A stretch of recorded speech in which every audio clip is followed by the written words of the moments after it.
When news broke that Pastor Joel Osteen was preparing to step back from his ministry, countless hearts around the world were shaken. For decades, Joel has been the smiling face of hope, preaching encouragement from the pulpit of Lakewood Church in Houston and filling arenas with people seeking comfort. His books, television broadcasts, and uplifting messages reached far beyond the walls of his church, giving him a reputation as one of the most influential pastors in modern history. Yet behind the public optimism, Joel has been facing a private battle that no sermon could soften. His beloved wife, Victoria Osteen, has received a tragic medical diagnosis that has forced him to reevaluate everything he once thought was important. At 60, Joel could have continued riding the wave of global influence, but he made a choice few expected. He began preparing to say goodbye to that life so he could walk with Victoria through her darkest valley. Friends close to the family revealed that Joel had always leaned on Victoria's strength. She was never just the pastor's wife. She was his partner in every sense, co-leading Lakewood, encouraging the congregation, and standing with him through criticism and success alike.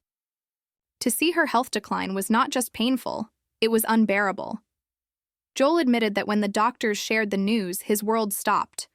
The man who had so often told others to stay strong suddenly found himself broken, learning firsthand the weight of the words he preached. Instead of filling his calendar with conferences and tours, Joel started clearing it, canceling appearances and cutting back commitments. His new priority was simple: spending every possible moment with Victoria. He wanted to be there for every conversation, every prayer, every walk through uncertainty.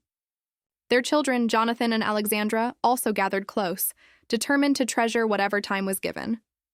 Congregants began to notice Joel's messages shifting. The booming confidence was still there, but it was now layered with raw emotion.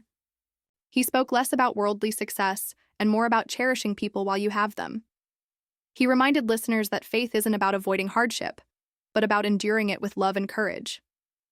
Those who had followed him for years said they had never seen him so transparent.